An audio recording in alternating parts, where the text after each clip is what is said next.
바울은 지금 답답해 미치는 거예요. 너무너무 간단한 사실을 갈라디아 교인들이 모르고 있다고 하는 거예요. 예수 그리스도께서 십자가에 못 박히신 것이 너희 눈앞에 밝히 보이거든 누가 너희를 꾀더냐. 십자가에 못 박히신 게 눈앞에 보입니다. 돌아가셨는데 그게 왜? 십자가 보면 분명해야 되거든요. 십자가가 뭐 어쨌길래? 3장 2절에 보면 그 이유가 설명이 됩니다. 내가 너희에게 다만 이것을 알려 하노니. 이 표현을 조금 이제 쉽게 설명하면요. 여러분들 이제 누구랑 싸울 때 내가 요거 하나만 딱 물어볼게. 그런 말 하실 때 있죠. 그거 한 가지만 분명히 해주면 게임 끝나는 가장 결정적인 것을 건드릴 때 쓰는 표현이 내가 이거 하나만 딱 물어보자. 그죠? 그거하고 똑같은 표현입니다. 야, 이 멍청한 놈들아. 내가 하나 물어볼게. 성령 어떻게 받았냐?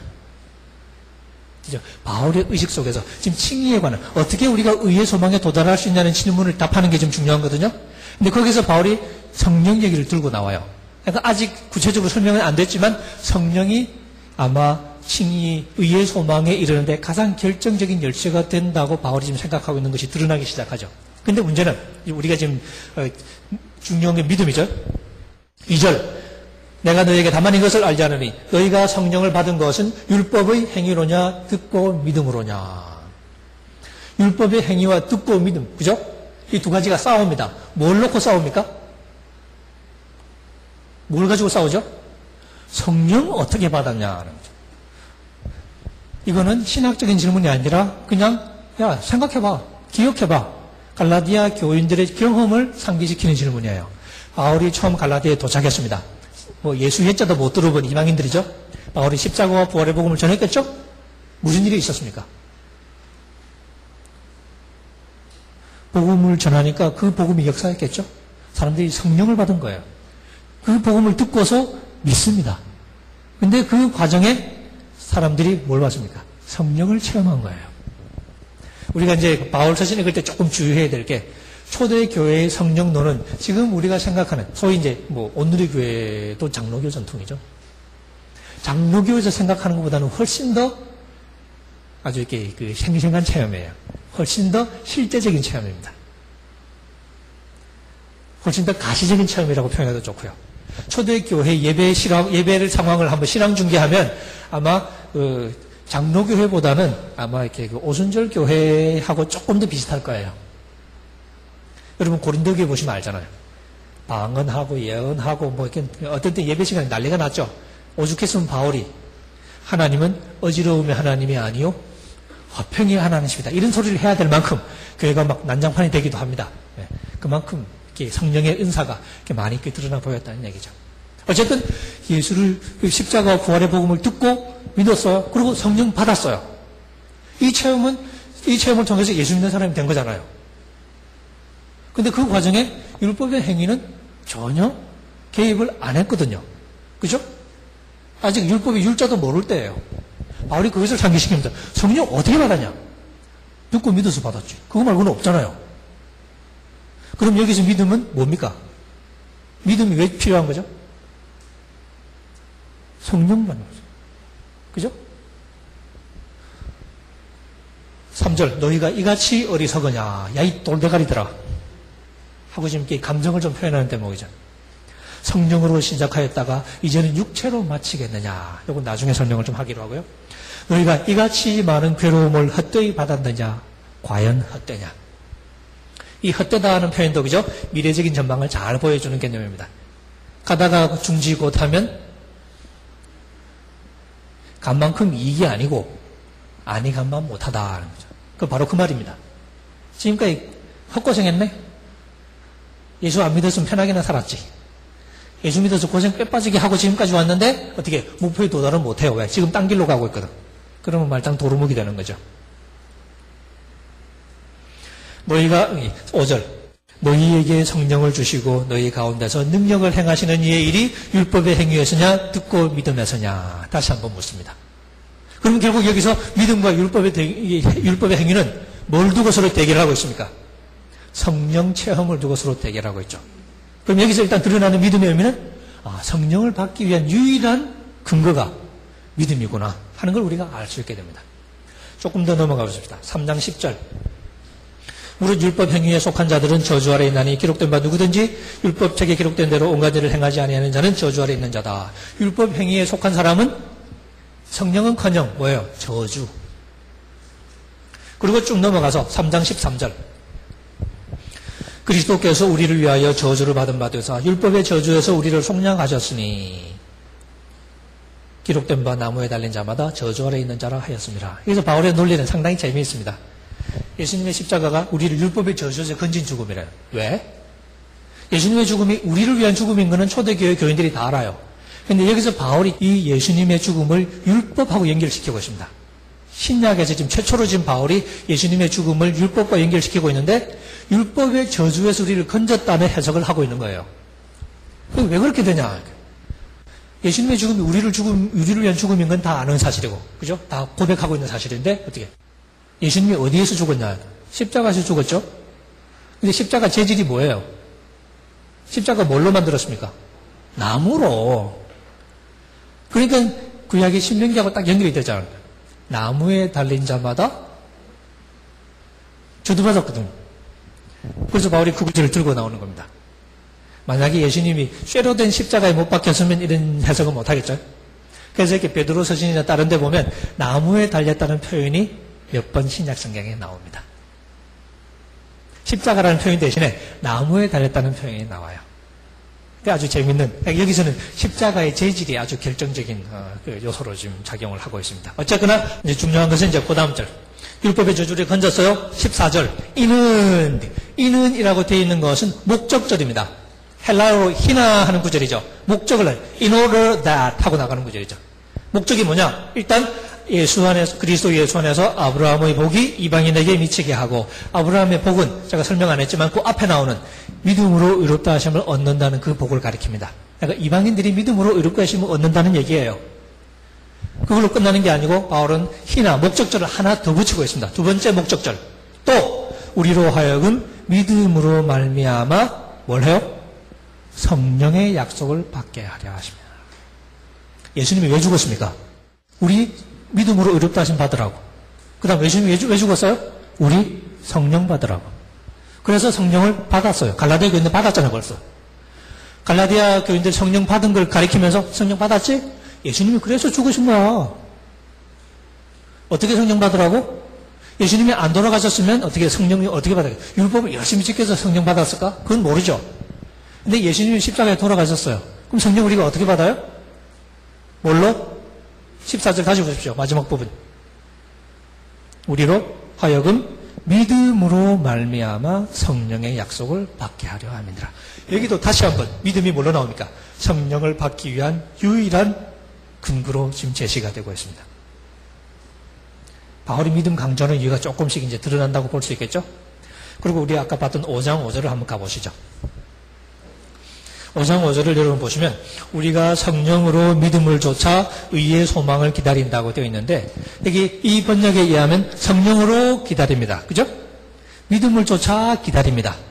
그러니까 우리가 기다리는 것을 묘사하는 두 가지의 부사구로 해석이 되고 있죠. 근데 이걸 조금 우리가 다르게 해서 이 대목은 제가 조금 이렇게 하나 쓰겠습니다.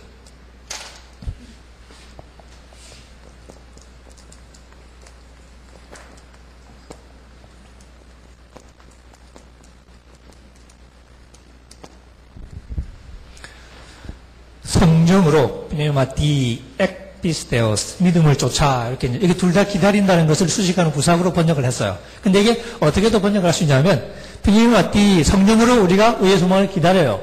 근데 이 성령은 ekpisteos 믿음에서 나는 이 ek는 여러분 이렇게 잘 아시겠지만 영어로는 이제 firm으로 번역할 수 있죠. 믿음에서 나는 성령으로 우리가 의의 소망을 기다립니다. 의의 소망은 뭘로 기다려요? 성령으로. 근데 성령은 어디서 나느냐? 믿음으로. 이게 바로 우리가 3장 2절, 3장 5절, 그리고 3장 14절에서 우리가 본 것처럼 믿음으로 성령의 약속을 받는다. 너희가 성령을 받은 것이 율법의 행위로냐? 듣고 믿음으로냐? 그런 걸 생각해보면 여기서도 바울이 두 가지를 따로따로 생각하고 있는 게 아니라 바로 이 믿음에서 성령이 나눈다는 것을 말하고 싶어 한다고 우리가 생각해 볼 수 있습니다. 그러면 믿음이 왜 중요합니까? 믿음으로만 성령을 받을 수 있기 때문에. 어쨌든 우리가 갈라디아서에서 직접 확인할 수 있는 증거는 바로 그렇죠. 믿음이 왜 중요하냐? 그리고 믿음에 대해서 바울이 하는 말 들어보니까 바울이 믿음으로 의롭다심 받는다는 원칙적인 진술 말고 믿음에 대해서 구체적으로 하는 얘기는 딱 한 가지고요. 믿음에서 성령 받는다. 아, 그래서 중요한가 보다. 그럼 성령 받는 게 왜 좋냐? 성령 받으면 그게 구원받았다는 표시가 되기 때문인가? 성령 받으면 그게 이미 의롭다는 받았다는 표시가 되기 때문인가? 하고 많은 학자들이 해석합니다. 근데 의가 분명히 소망이잖아요. 의의 소망을 기다리노니 그러면 이미 받은 것을 증거하는 건 아니거든요. 그러면 성령 받은 게 왜 중요하냐 하고 또 이제 읽어보니까 이 성령 받은 것이 우리의 칭의, 의의 소망에 이르는 가장 결정적인 근거가 된다고 바울이 또 얘기를 하고 있어요. 3장 우리가 아까 1절부터 5절까지 읽었는데 3장 3절을 한번 보십시오. 너희가 이같이 어리석으냐 성령으로 시작하였다가 이제는 육체로 마치겠느냐. 여기 이제 시작하였다가 마친다는 재미있는 표현이 나왔어요. 이제 여러분 주석 같은 거 읽어보시면 온갖 해석을 다 하고 있는데 제일 간단한 해석은 빌립보서 1장 6절 가지고 해석하는 겁니다. 빌립보서 1장 6절에는 똑같은 동사 두 개가 결합이 돼서 나옵니다. 시작하고 끝내고. 무슨 구절인지 아시겠습니까? 너희 속에 착한 일을 시작하시니가 그리스도 예수의 날까지 이루실 줄을 내가 확신하노라. 그러고 보면 시작하시니가 이루신다 그렇게 나오죠. 똑같은 동사예요.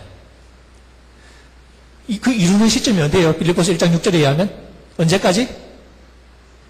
그리스도 예수의 날까지. 예수님 재림할 때죠. 어떻게 보면 너무너무 당연한 얘기예요. 그죠? 우리가 달리기를 하고 있습니다. 예수님이 재림하신 데가 종착점이잖아요. 그죠? 여기 끝나는 대목이거든요. 여기서 시작했어요. 여기서 성령 받고 시작했잖아요. 그죠? 예수 믿는 사람이 됐습니다. 열심히 뛰어요. 끝내는 시점은 여기잖아요. 중간에서는 못 끝냅니다. 여기까지 와야 끝나는 거지. 이건 바울이 여기서 너희가 성령으로 시작하였다가 잘 왔어요. 그죠? 이제는 어떻게 육체로 끝내겠느냐. 엉뚱한 데로 가고 있다는 거죠. 성령으로 끝낼 수밖에 없는 건데. 무엇입니까? 끝낼 수 있는 건 성령으로 끝낸다는 얘기죠. 끝낸다는 게 종말론적이라고 생각해보면 성령으로 끝낼 수 있다는 얘기거든요. 뭐예요? 성령을 통해서만 우리가 여기에 도달할 수 있다는 얘기죠. 이게 우리가 5장 5절에 본 것처럼 성령으로 의의 소망을 기다린다는 얘기하고 전혀 다르지 않습니다. 성령으로 여기에 이룰 수 있습니다. 성령 아니고는 목적지에 도달하지 못한다는 얘기죠. 그런데 5장 7절 보시면 너희가 다름질을 잘 하더니 이게 이제 헬라어 시제로는 미완료 시제예요. 과거 진행형. 너희가 다름질을 잘 해왔는데 누가 너희를 막아 진리를 순종치 못하게 하더냐. 여기 지금 바울이 달리기 비유를 즐겨 쓰죠. 자기 사역도 그렇고 그리스도인의 삶도 그렇고 고린도 이렇게 전서 9장 마지막에 보는 것처럼 달리기 비유가 자주 나옵니다. 네, 당연한 얘기죠. 목표를 향해서 달려가는 거예요. 근데 너희가 다름질을 잘 하더니 근데 중간에 어떻게 이상한 놈이 끼어든 거죠. 여러분 2004년도인가요? 언제죠? 아테네 올림픽. 그게 언제죠? 맞죠? 2004년도. 네. 아테네 올림픽 마라톤 여러분 기억하시죠? 그때 재밌는 일이 있었잖아요. 브라질 선수가 1등으로 달리는데 무슨 이상한 짜장 하나가 뛰어들어서 같이 뭐 끌어안고 넘어져서 그 사람이 우승 못하고 그런 일이 있었죠. 그거하고 똑같은 그림입니다. 누가 너희를 막아, 누가 끼어들어가지고 너희를 막아버리는 거죠. 못 가! 하고 막아서 할 수 없이 갈라디아 교인들이 더 이상 못 가고 어떻게 진리를 순종치 않는 엉뚱한 길로 빠져버린 그런 그림을 지금 바울이 그리고 있는 거예요. 그러면 목표에 도달하지 못하죠. 고린도전서 9장의 표현처럼 다름질하는 사람들이 많지만 한 사람밖에 상을 못 얻는다. 실제로 운동경 그렇죠? 너희도 이와 같이 상을 얻도록 그렇게 달려가라 하고 얘기를 합니다. 성령을 통해서 우리가 장래 소망에 도달한다 하는 그 관점에서 바울의 성령을 강조하고 있는 것을 우리가 이제 여러 번 확인할 수 있는데 한 군데만 더 보고 그 다음으로 넘어가십니다. 4장 21절을 보시면요. 이 구절 21절부터 38절 소위 아브라함과 사라의 알레고리라고 불리는 이 구절은 어떻게 보면 바울의 어떤 그 신학적인 관점을 이해하는 데 굉장히 결정적인 구절이라고 말할 수 있습니다. 아브라함에게 아들이 둘이 있습니다. 하나는 이스마엘이고 하나는 이삭이고 바울은 이름이 중요한 게 아니에요. 이스마엘은 하갈에게서 낳고 이삭은 사라에게서 낳습니다. 이름이 중요한 게 아니고 하갈은 여종이죠. 종이에요, 종. 사라는 자유하는, 자유부인. 그죠? 자유하는 자인입니다. 바울에게 있어서 종속과의 자유의 개념 아주 중요한 개념인데 이 두 사람 차이가 뭐예요? 둘 다 아들이에요. 아들이지만 이스마엘과 이삭의 차이가 뭡니까? 창세기 읽어보면 중간에 이스마엘은 쫓겨나죠. 사라가 거품을 하는 얘기가 계집종의 아들이 내 아들과 더불어서 유업을 얻지 못한다 하고 거품을 봅니다. 그리고 이스마엘 쫓아내버리죠. 이삭만이 유일한 상속자가 되는 거예요. 여러분 창세기 이제 쭉 읽어보시면 가장 결정적인 게 뭐냐면 누가 상속자가 될 것이냐 하는 게 이제 어떻게 보면 이야기를 끌어가는 축 중에 하나인데 엘리에셀? 아니, 네 몸에서 날 아들. 하나님과 아브라함의 이제 씨름이죠. 엘리에셀이는 안 죽고 살았으면 좋겠습니다. 아들도 안 줘놓고 하고 하나님한테 불평하니까 아니야, 네 몸에서 난다. 그러다 중간에 자기 몸에서 났어요. 이스마엘. 아니, 사라의 몸에서도 나야 돼. 그래서 사라의 몸에서 결국 이삭이 나는 거거든요. 그런 얘기가 쭉 가는데 바울이 거기서 뭘 픽업하냐면 이스마엘과 이삭의 차이가 뭐냐. 이스마엘은 육체를 따라 났다고 그랬죠. 육체를 따라 났다는 것은 그냥 아브라함하고 이제 하갈이 같이 자서 하룻밤 재미 보고 그냥 태어났다 하는 얘기입니다. 그래서 아브라함의 정자하고 하갈의 난자가 결합해서 그냥 애 태어났다. 육체대로 그냥 자연스럽게 인간적으로 이상한 거 하나도 없어요. 근데 이삭이 태어날 땐 얘기가 좀 다르죠. 이게 이삭은 약속을 따라 났다고 표현합니다. 이삭은 그냥 아브라함하고 사라하고 잔다고 태어날 수 있는 상황이 아니에요. 그죠? 근데 모든 이삭이 태어나는 시초에 뭐가 있었습니까? 하나님이 찾아와가지고 야 아들 줄게 약속을 해버렸어요. 그러면서 일이 시작되는 거죠. 그래서 약속을 따라 놨습니다. 근데 약속을 따라 놨다는 게 무슨 의미인지가 이제 우리가 재밌는 얘기가 되는데 로마서 4장에서 바울이 똑같은 얘기를 조금 다르게 표현하고 있습니다. 아들 줄게 한다고 아들이 납니까? 제가 아브라함에게 가서 아들 줄게 그러면 뺨 맞지 뭐 이렇게 무슨 일이 있겠어요? 놀린다고 뺨만 맞겠죠? 근데 하나님이 아들 줄게 그러니까 아브라함이 아멘 했다는 거거든요. 왜? 보통 사람이 아니잖아. 아담을 만든 사람이잖아요. 아담이라는 토기 인형 만들어 놓고 여기다가 훅 불어가지고 살아있는 사람으로 만들어내신 분이 하나님이시잖아요. 그 하나님이 와서 아들 줄게 그러는데 안 믿겠어요? 그게 아브라함 믿음이라는 거죠. 그래서 로마서 4장 17절에 보면 그가 믿은 바 하나님은 죽은 자를 살리시며 없는 것을 있는 것 같이 부르시는 하나님. 그렇게 나갑니다. 그리고 바울이 지금 이삭의 출생에서 보는 게 뭐냐면 부활의 어떤 하나님, 생명을 부여하시는 하나님의 그 부활의 그 역사가 개입이 되어 있다고 바울이 본 거예요. 그래서 자기 몸에 죽은 것 같음과 사라의 몸에 죽은 것 같음을 알고도 믿음이 약하여지지 아니하고, 그죠? 살려낼 거라고 믿은 거죠. 애 준다니까. 아니, 난 100살이 다 돼가고 90살 다 돼가는데 애 준다는 얘기가 무슨 얘기예요? 살아날 거라는, 내 몸이 살아나야 뭐 애가 나오지. 바로 그 부활신앙. 근데 바울은 바로 그 얘기를 가만히 보면서 이삭이 태어날 때는 하나님이 약속을 해서 태어났게, 그죠? 그게 다르잖아요. 근데 그 약속의 과정에서는 죽은 아브라함의 몸이 살아나는 역사가 있었던 거거든요. 죽은 사라의 몸이 살아나는 역사. 바로 그것이 성령의 역사하고 똑같은 거죠. 그래서 바울은 28절. 형제들아 너희는 이삭과 같이 약속의 자녀라. 갈라디아 교인들도 약속의 자녀예요. 근데 약속의 자녀는 29절. 그러나 그때 육체를 따라 난 자가 이스마엘이죠. 누구입니까? 성령을 따라 난 자를 핍박한 것 같이. 이건 이삭이거든요. 이삭을 여기서는 성령을 따라 났다는 말로 다시 표현하고 있습니다. 하나님이 약속에서 태어났다는 얘기는 하나님이 아들 줄게 그러고 그냥 딴 데 가버린 게 아니라 하나님이 아브라함에게 와서 사라에게 와서 성령을 통해서 이삭을 태어나게 만드는 거죠. 죽은 아브라함의 몸을 다시 살려내고 사라의 몸을 살려내가지고 정자 나오게 만들고 난자 나오게 만들고 그래서 이삭이 태어난 거거든요. 그러니까 성령으로 태어난 거예요. 그러고 바울이 이제 이삭의 출생하고 갈라디아 교인들의 회심하고 비교하면서 똑같네? 네. 갈라디아 교인들도 예수 믿고 뭐 받았습니까? 성령 받았잖아. 성령 받고 예수 믿는 사람이 됐잖아요. 아브라함도 성령을 통해서 이삭이 태어났거든요. 이삭의 탄생이나 갈라디아인의 탄생이나 똑같아. 그래서 바울이 이제 구약 얘기를 읽는 아주 중요한 관점입니다. 성령이 열쇠예요. 성령의 역사. 하나님의 초자연적인 간섭. 이것이 바로 이삭의 출생과 갈라디아 교회의 탄생을 어떻게 보면 설명하는 공통분모가 되는 겁니다. 근데 성령 받고 태어나는 게 왜 중요해요? 이삭의 얘기에서는 성령 안 받고 태어난 놈은 쫓겨나고 성령 받고 태어난 놈만 상속자가 되는 거잖아요. 30절에 보시면 계집종의 아들이 자유하는 여자의 아들로도 더불어 유업을 얻지 못하리라. 무슨 뜻입니까? 우리가 상속을 받을 거거든요. 누가? 성령으로 태어난 자들이 상속을 받는다는 얘기예요. 이해되십니까? 결국 여기서 성령은 뭐예요? 성령이 유업을 보장한다는 얘기죠. 바로 그 다음에 반대로 성령의 열매를 맺는 사람은 어떻게 됩니까? 분명하겠죠?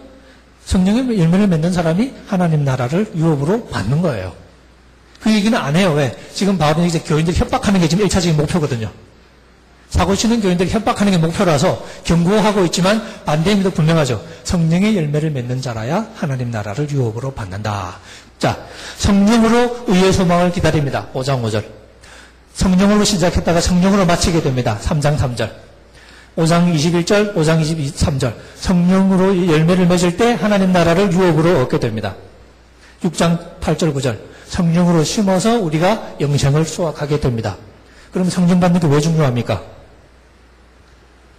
성령을 받아야 마지막 구원을 받는 거니까. 그죠? 이게 뭐 끝낸다고 말하건 의의 소망이라고 말하건 하나님 나라라고 말하건 영생이라고 말하건 유업이라고 말하건 뭐가 있어야 돼요? 성령이 있어야 된다는 거죠.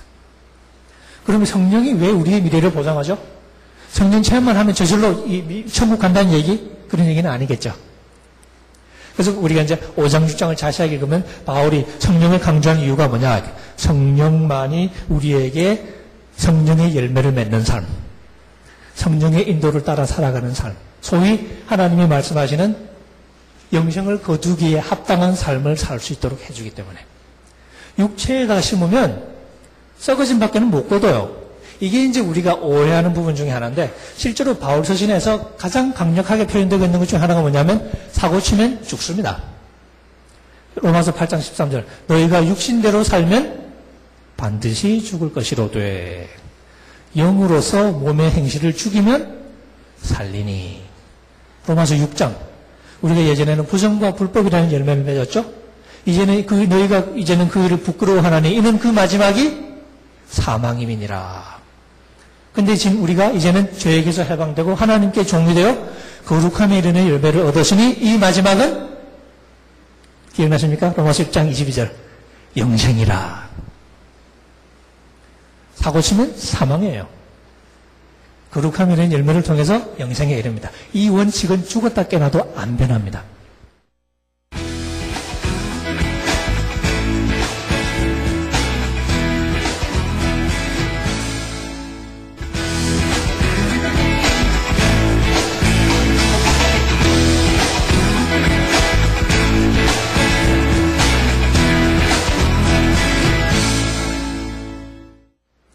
육체에다 심으면 썩어진 밖에는 못 거둬요. 이게 이제 우리가 오해하는 부분 중에 하나인데 실제로 바울 서신에서 가장 강력하게 표현되고 있는 것 중에 하나가 뭐냐면 사고 치면 죽습니다. 로마서 8장 13절 너희가 육신대로 살면 반드시 죽을 것이로되 영으로서 몸의 행실을 죽이면 살리니. 로마서 6장 우리가 예전에는 부정과 불법이라는 열매를 맺었죠. 이제는 너희가 이제는 그 일을 부끄러워하나니 이는 그 마지막이 사망임이니라. 근데 지금 우리가 이제는 죄에게서 해방되고 하나님께 종이되어 거룩함에 이르는 열매를 얻었으니 이 마지막은 기억나십니까? 로마서 6장 22절 영생이라. 사고 치면 사망이에요. 거룩함에 이르는 열매를 통해서 영생에 이릅니다. 이 원칙은 죽었다 깨나도 안 변합니다.